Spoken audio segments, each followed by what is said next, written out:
అనంతపురంలో మరో honey trap case వెలుగులోకి వచ్చింది. ఓ యువతి ఇన్స్టాగ్రామ్ వేదికగా యువకును ట్రాప్ చేసింది. గుత్తి టౌన్ కు రావాలంటూ పల్నాడు జిల్లా మాచర్లకు చెందిన యువకుడికి ఇన్స్టాగ్రామ్ లో కర్నూలు జిల్లా జొన్నగిరికి చెందిన యువతి వలపు వల వేసింది. ఈ క్రమంలో ఆ యువకుడు గుత్తి టౌన్ కు చేరుకున్నాడు. ఈ సమయంలో యువకుడిని నిర్మానుష్య ప్రదేశానికి యువతి తీసుకెళ్లింది. చీకట్లో ఆ యువకుడిపై దాడికి పాల్పడి డబ్బు, బంగారం, సెల్ ఫోన్ ను యువతి గ్యాంగ్ లాక్కుంది.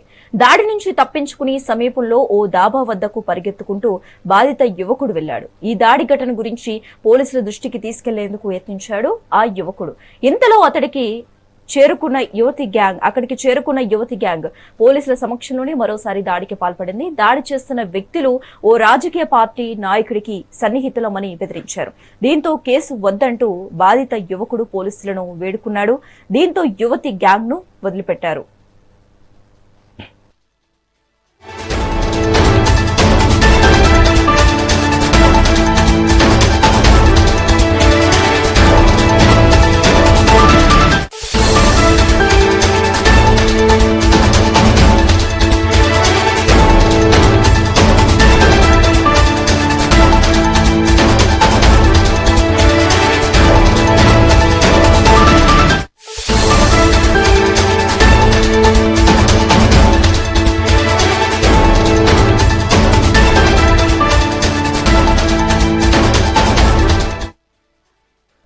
అనంతపురంలో మరో హనీ ట్రాప్ కేసు వెలుగులోకి వచ్చింది. ఓ యువతి ఇన్స్టాగ్రామ్ వేదికగా యువకుని ట్రాప్ చేసింది.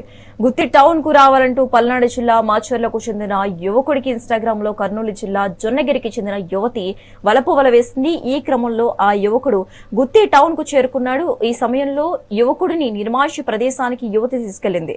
చీకట్లో ఆ యువకుడిపై దాడికి పాల్పడి డబ్బు, బంగారం, సెల్ ఫోన్ ను యువతి గ్యాంగ్ లాక్కుంది. దాడి నుంచి తప్పించుకుని సమీపంలో ఓ దాబా వద్దకు పరిగెత్తుకుంటూ బాధిత యువకుడు వెళ్లాడు. ఈ దాడి ఘటన గురించి పోలీసుల దృష్టికి తీసుకెళ్లేందుకు యత్నించాడు ఆ యువకుడు. ఇంతలో అక్కడికి చేరుకున్న యువతి గ్యాంగ్ పోలీసుల సమక్షంలోనే మరోసారి దాడికి పాల్పడింది. దాడి చేసిన వ్యక్తులు ఓ రాజకీయ పార్టీ నాయకుడికి సన్నిహితులమని బెదిరించారు. దీంతో కేసు వద్దంటూ బాధిత యువకుడు పోలీసులను వేడుకున్నాడు. దీంతో యువతి గ్యాంగ్ ను వదిలిపెట్టారు పోలీసులు. ఇక ఇదే అంశానికి సంబంధించి మోర్ అప్డేట్స్ మా ప్రతినిధి రవితేజ ఫోన్ ద్వారా అందిస్తారు. రవితేజ, డీటెయిల్స్ ఏంటి? అనంతపురం జిల్లా గుత్తి సమీపంలోని జాతీయ రహదారి వద్ద చోటు చేసుకున్న ఈ ఘటన ప్రస్తుతం జిల్లాలో తీవ్ర కలకలం రేపుతుంది. పల్నాడు జిల్లా మాచర్లకు చెందిన ఓ యువకుల్ని టార్గెట్ చేసిన ఈ గ్యాంగ్ ఇన్స్టాగ్రామ్ ని ఆయుధంగా ఉపయోగించుకుంది. కర్నూలు జిల్లా దొన్నగిరి ప్రాంతానికి చెందిన ఒక యువతి పేరుతో పరిచయం పెంచుకొని కేవలం 4 రోజుల రోజులోనే ప్రేమగా మార్చింది. ఇక్కడే ఏంటంటే ఆ యువకుడి నుంచి ఇప్పటికే ఫోన్ పే ద్వారా కూడా వివిధ నంబర్లకు కొంత డబ్బు కూడా ఈ గ్యాంగ్ వసూలు చేసినట్లు మనకు తెలుస్తోంది. అసలు ఈ నెల 26వ తేదీ రాత్రి కలుద్దామంటూ కూడా యువతిని గుత్తి సమీపంలోని హైవే పై ఉన్న ఓ రెస్టారెంట్ కు పిలిపించుకుంది ఆ యువతి. యువకుడు కూడా ఏమీ అనుమానం లేకుండా అక్కడికి చేరుకున్నాడు. కొద్దిసేపటికి ఆ యువతి వచ్చి ఇక్కడ కాదు, ఎవరు లేని చోట మాట్లాడుకుందాం అంటూ సమీపంలోని ఒక పాడుపడిన పెట్రోల్ బంక్ వైపు తీసుకెళ్లింది. అక్కడికి వెళ్ళగానే అసలు ప్లాన్ అమలైంది. వెంటనే 4 నుంచి 6 వరకు ఉన్న గ్యాంగ్ అక్కడికి వచ్చి యువకుడిపై దాడి చేసింది. అతని కళ్ళల్లోకి ఏదో ఒక స్ప్రే చేశారు. గందరగోళం కూడా సృష్టించారు. గ్యాంగ్ లోని ఒకరు ఆమె నా లవర్ అంటూ గొడవకు దిగాడు. అందరూ కలిసి యువకుడిని తీవ్రంగా కొట్టి అతని దగ్గర నుంచి డబ్బులు, వాచ్ లాక్కున్నారు. సెల్ ఫోన్ ను కూడా దోచుకునే యత్నం చేశారు. అయితే ఆ యువకుడు ధైర్యంగా ప్రతిఘటించి అక్కడి నుంచి తప్పించుకుని పరిగెత్తుకుంటూ హైవే పక్కన ఉన్న ఒక డాబా వద్దకు చేరుకున్నాడు. అక్కడ నిర్వాహకుడి కస్టమర్ల విషయం ఆ యువకుడు అక్కడే ఉన్న డాబా నిర్వాహకులతో ఈ విషయం అంతా చెప్పడంతో వెంటనే వాళ్ళు పోలీసులకు సమాచారం ఇచ్చారు.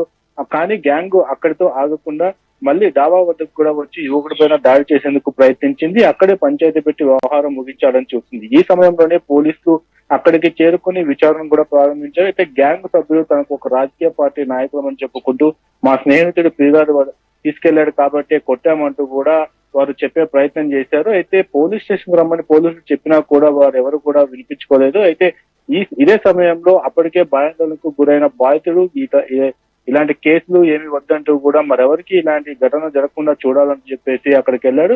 మొత్తంగా చూసుకుంటే ఇప్పటికే అనంతపురం జిల్లాను కుదిపేసిన హనీ ట్రాప్ కేసులు పెద్ద ఎత్తున బయటపడుతున్న విషయం తెలిసిందే. కొందరు పోలీసులు ఈ హనీ ట్రాప్ కు సంబంధించి కూడా ఇప్పటికే సస్పెండ్ అయ్యారు. కొంతమంది ఉద్యోగాలు కూడా పోగొట్టుకున్నారు. అయినా కూడా ఇలాంటి ఘటనలు మళ్లీ జరగడం, గ్యాంగులు ఇంకా యాక్టివ్ గానే ఉన్నాయని అనుమానాలు అయితే వ్యక్తమవుతున్నాయి.